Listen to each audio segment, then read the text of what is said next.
নমস্কাৰ নৱগ্ৰহ চেণ্টাৰলৈ আপোনালোকক স্বাগতম জনাই আৰম্ভ কৰিছোঁ আগন্তুক বৰ্ষৰ বাৰ্ষিক ৰাশিফল। আপোনালোকে চাই আছে কৰ্কট ৰাশিৰ 2019 আৰু 20 বৰ্ষৰ বৰ্ষফল। ইয়াত কৰ্কট ৰাশিৰ অসমীয়া 1941 শকৰ বছৰটোৰ বাৰ্ষিক ৰাশিফলসমূহ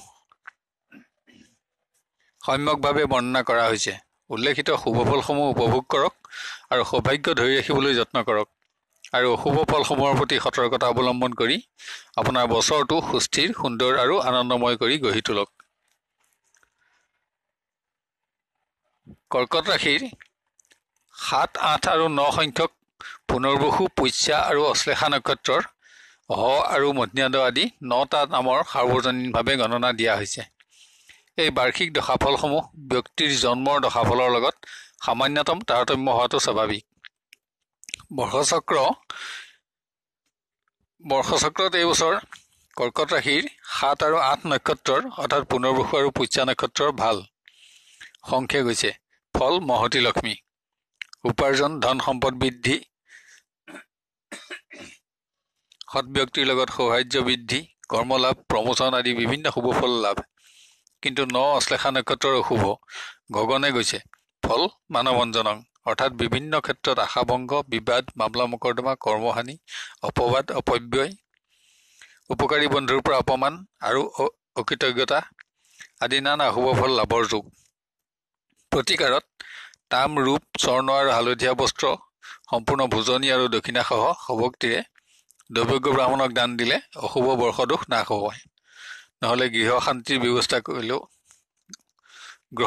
ব্যৱস্থা কৰিলেও অশুভ বৰ্ষদোষৰ লগতে বছৰটোৰ হ'ব লগা অশুভ ফলসমূহ নাশ হৈ শুভ ফললৈ পৰিণত হয়। বাৰ্ষিক ৰাশিফল আৰম্ভ কৰাৰ আগতে বহাগৰ পৰা চ'তলৈকে 12টা মাহৰ চুটি গণনাও দিয়া হৈছে আৰু শেষত সম্পূৰ্ণ ৰাশিফল আৰু বৰ্ষফল জানিব পাৰিব। বহাগ আৰু জেঠ মাহত ভ্ৰমণত সফলতা লাভ, কৰ্মলাভ, ৰাজ সন্মান, বিভিন্ন পৰিৱেশত বিজয় আৰু বাঞ্ছা পূৰণ, ধন সম্পদ লাভৰ যোগ। আহাৰত 7 নক্ষত্ৰৰ বিবাদ, মোকৰ্দমা, বন্ধন আৰু ৰাজভয়, প্ৰতিশ্ৰুতি আৰু বিশ্বাসভংগ। 8 আৰু 9 নক্ষত্ৰত বিভিন্ন পৰিৱেশত বাঞ্ছিত কৃতকাৰ্যতা লাভ, যশস্যা আৰু সন্মান বৃদ্ধি, শুভ কৰ্ম, কৰ্মপ্ৰাপ্তি আদি শুভ দিন। শাওনত 7 আৰু 8 নক্ষত্ৰৰ ৰাজ সাহায্য লাভ, ঋণ লাভ, যান বাহন লাভ, ব্যৱসায় বৃদ্ধি আদি মিশ্ৰ ফল লাভ আৰু 9 নক্ষত্ৰৰ ভ্ৰমণ, প্ৰবাস আৰু কৰ্মলাভত আনন্দ। ভাদ মাহত 7 আৰু 8 নক্ষত্ৰত কৃতকাৰ্যতা লাভ, মান বৃদ্ধি, সৎবন্ধু লাভ আৰু সন্মান বৃদ্ধি আৰু 9 নক্ষত্ৰৰ বিবাদ, মোকৰ্দমা, বন্ধু বিচ্ছেদ, অৰ্থহানি, অশুভ সংবাদ লাভ আদি। আহিন আৰু কাতি মাহত দূৰ ভ্ৰমণ, বন্ধু বৃদ্ধি, অৰ্থপ্ৰাপ্তি আৰু কৰ্মলাভৰ যোগ, মান বৃদ্ধি আৰু আনন্দ।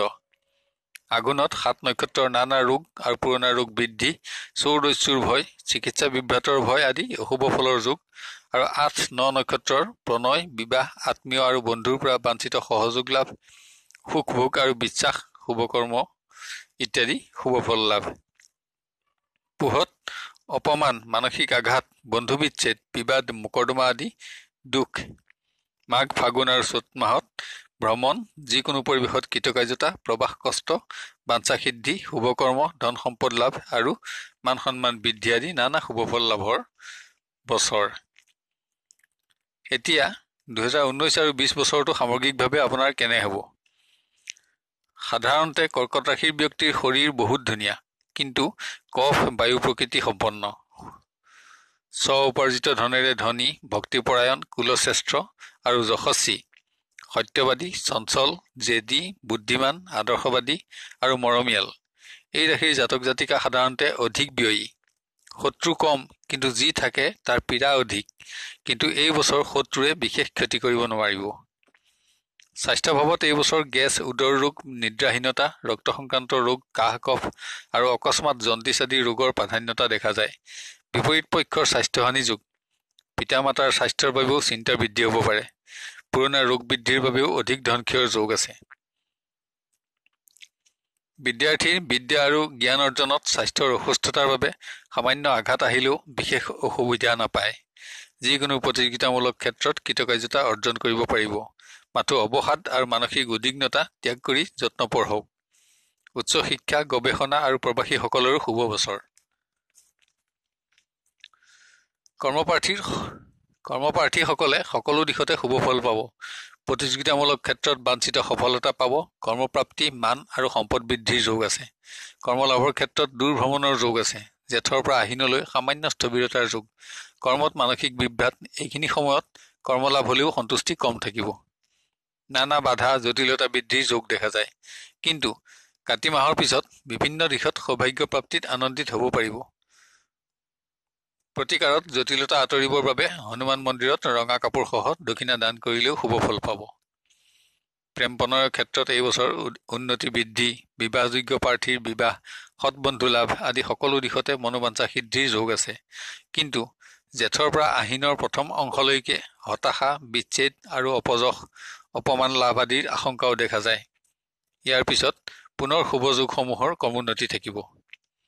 ব্যৱসায়ত আঘোণৰ পৰা মাঘ মাহলৈকে সামান্য স্থবিৰতা থাকিব। উপাৰ্জন কমিব। চোৰ দস্যু আৰু দুৰ্ঘটনাৰ ভয় থাকিব। বহাগৰ পৰা অন্য মাহসমূহত উপাৰ্জন বৃদ্ধি, সঞ্চয় আদি শুভ ফলৰ যোগ আছে। অধিক পৰিশ্ৰম হ'লেও বাঞ্ছা সিদ্ধিত আনন্দিত হ'ব পাৰিব। ব্যৱসায়ত বহু শুভ যোগ বিদ্যমান। এই বছৰত আপোনাৰ বগা ৰং 2 আৰু 3 সংখ্যা শুভ থাকিব। প্ৰায়খিনি সময়তে শনিবাৰ, ক'লা আৰু কফি ৰং 8 সংখ্যা বৰ্জন কৰি চলিব। যিকোনো ক্ষেত্ৰত অশুভ দোষ নাশৰ বাবে গ্ৰহ শান্তি, অসুবিধাবশতঃ 2জন ভকতক আমিষ অন্ন দান কৰিলেও শুভ ফল পায়।